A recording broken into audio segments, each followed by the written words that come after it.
Assalamualaikum warahmatullahi wabarakatuh. Salam sejahtera dan shalom. Perkenalkan, nama saya Dorsina Francisca Dahopuri. Saya biasa dipanggil dengan sapaan Ina. Saya adalah mahasiswa Magister Keperawatan Fakultas Keperawatan Universitas Erlangga. Di saat ini dan pada kesempatan ini, saya akan berbagi sedikit terkait dengan tugas filsafat ilmu yang diberikan oleh Prof. Adib.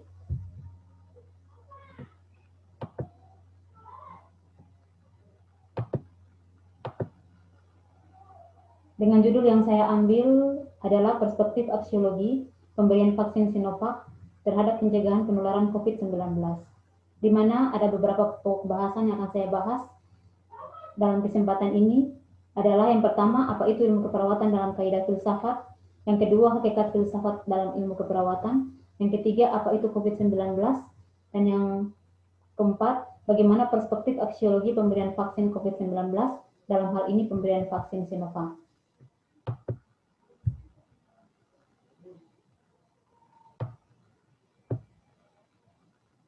Kita masuk pada pokok bahasan yang pertama, yaitu apa itu ilmu keperawatan dalam kaidah filsafat. Tapi sebelumnya saya akan menjelaskan sedikit terkait dengan filsafat ilmu. Secara etimologi, filsafat berasal dari bahasa Yunani, terdiri dari dua kata, yaitu philien yang artinya cinta dan sophia yang artinya kebijaksanaan. Dengan demikian, filsafat ilmu bisa diartikan sebagai cinta pada kebijaksanaan. Ilmu keperawatan apabila ditinjau dari kaidah filsafat harus memiliki objek material dan objek formal. Objek material dalam ilmu keperawatan adalah manusia yang dipandang sebagai sosok yang unik dan tersusun atas bio, psiko, sosio, spiritual. Dan objek formalnya adalah aspek kesehatan, aspek lingkungan, atau aspek keperawatan, dan proses penyembuhan. Ini dikemukakan oleh Asmadi tahun 2008. Kita lanjut pada pokok bahasan yang kedua, yaitu hakikat filsafat dalam ilmu keperawatan. Yang pertama, saya akan menjelaskan terkait dengan hakikat filsafat. Hakikat filsafat di sini terdiri dari 3 bidang ilmu. Yang pertama yaitu ontologis, artinya ilmu pengetahuan yang meneliti segala sesuatu yang ada. Yang kedua, epistemologi, artinya ilmu yang membahas tentang teori. Dan yang ketiga, aksiologi, artinya kajian tentang nilai ilmu pengetahuan. Bisa juga dikatakan aksiologi ini adalah manfaat dari ilmu pengetahuan itu sendiri. Bagaimana dengan ilmu keperawatan menurut kaidah filsafat? Ilmu keperawatan menurut kaidah filsafat juga dilihat dari 3 bidang ilmu sesuai dengan hakikat filsafat, yaitu yang pertama, ontologis. Dilihat dari ontologis, ilmu keperawatan terdiri dari ilmu-ilmu dasar, perilaku manusia, biomedik, dan ilmu keperawatan. Di mana ilmu keperawatan ini terdiri atas ilmu keperawatan dasar, keperawatan anak, keperawatan medikal bedah, keperawatan jiwa, dan keperawatan komunitas. Sedangkan dilihat dari perspektif epistemologi, ilmu keperawatan terdiri dari manusia, lingkungan, kesehatan, dan keperawatan. Mulai dari filosofi grand teori, middle teori, sampai mikro teori. Kemudian yang berikut aksiologi. Dipandang dari aksiologi, perawat tidak hanya bertanggung jawab secara profesional, namun juga dalam hal moral, memberikan nilai, memberikan manfaat dalam praktik keperawatan. Kita masuk pada pembahasan yang berikut, yaitu apa itu COVID-19.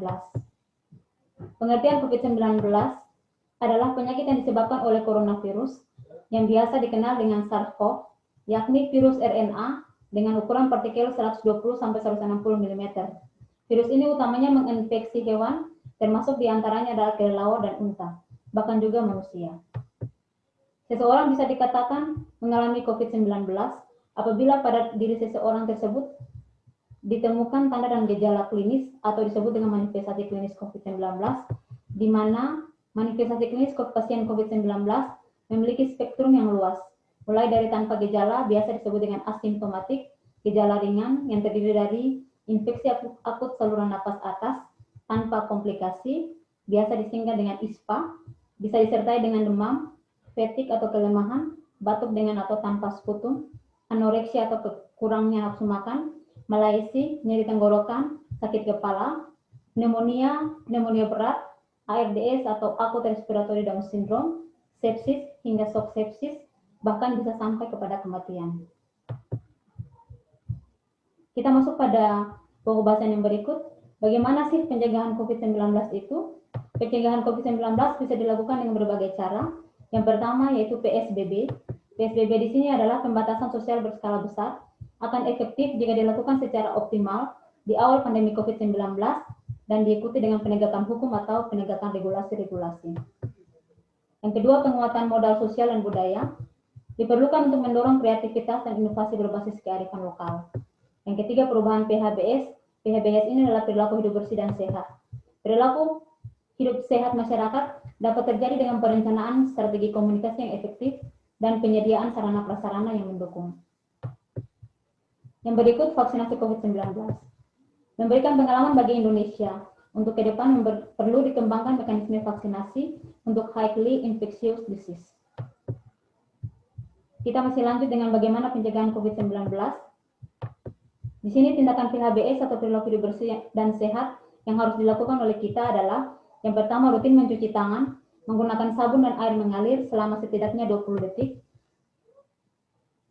Yang kedua, apabila tidak memungkinkan atau tidak tersedia air dan sabun, bersihkan tangan menggunakan pembersih tangan berbahan alkohol atau biasanya disebut dengan hand sanitizer.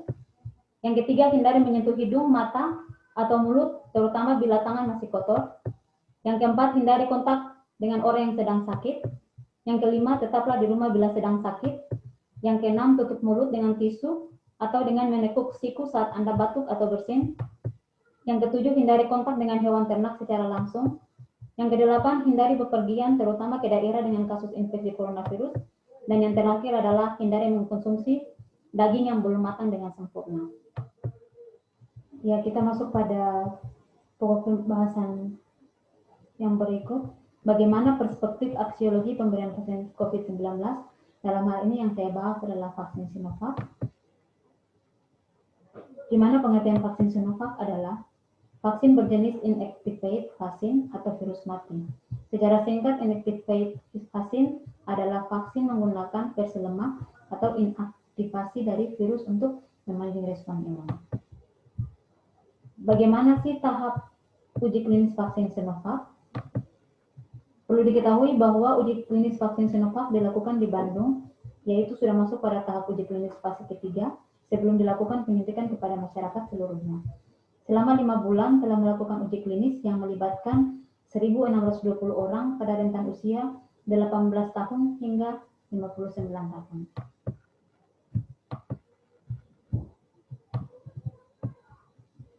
Untuk dosis dan cara pemberian vaksin Sinovac, jumlah dosis 2 kali pemberian dengan jarak 14 hari dan diberikan 0,5 cc per dosis secara intramuskular.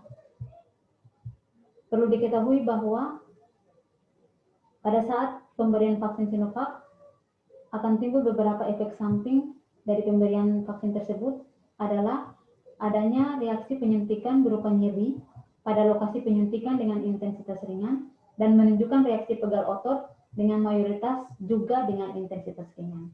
Jika timbul reaksi atau efek samping, maka akan dilakukan pemeriksaan atau penanganan lanjut ke tim medis. Sebelum masuk pada bagaimana perspektif aksiologi pemberian vaksin COVID-19, dalam hal ini vaksin Sinovac, saya akan memberikan gambaran sedikit terkait dengan tahapan pemberian vaksin Sinovac atau vaksin COVID-19. Itu diistilahkan dengan 4 meja, di mana meja pertama adalah meja pendaftaran, meja kedua adalah meja screening, meja ketiga adalah meja pemberian vaksin atau penyuntikan vaksin, dan meja keempat adalah meja observasi, di mana setelah seseorang disuntik vaksin Sinovac akan dilakukan pemantauan atau observasi selama 30 menit dengan tujuan untuk melihat kejadian ikutan pasca imunisasi atau efek samping dari vaksin tersebut. Sesuai dengan yang sudah saya jelaskan dari awal tadi, bahwa aksiologi adalah ilmu di mana perawat tidak hanya bertanggung jawab secara profesional, namun juga dalam hal moral, nilai, dan memberi manfaat dalam praktik keperawatan. Perspektif aksiologi dalam pemberian vaksin COVID-19, dalam hal ini adalah vaksin Sinovac, adalah bagaimana perawat dapat memberikan vaksin COVID-19 atau vaksin Sinovac sesuai dengan prosedur yang sudah ditentukan.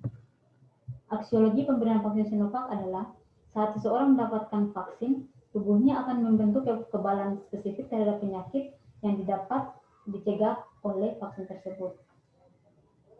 Seperti vaksin Sinovac, berarti ketika seseorang disuntik vaksin Sinovac, maka tubuh dari seseorang tersebut memiliki kekebalan untuk penyakit COVID-19. Dengan begitu, sistem imunitas tubuh orang ini akan siap melawan bakteri atau virus penyebab penyakit yang masuk, sehingga tidak terjadi infeksi. Kalaupun terjadi infeksi, gejalanya akan lebih ringan dan pemulihannya lebih cepat. Dengan begitu, otomatis tingkat penularan penyakit COVID-19 juga akan menurun. Jadi, semakin banyak orang yang menerima vaksin, semakin berkurang pula penyebaran penyakit COVID-19. Demikian yang dapat saya share atau saya bagikan pada kesempatan ini. Harapan saya, semoga apa yang sudah saya bagikan boleh bermanfaat dan menambah ilmu serta pengetahuan bagi kita. Terima kasih. Assalamualaikum warahmatullahi wabarakatuh. Salam sejahtera dan shalom.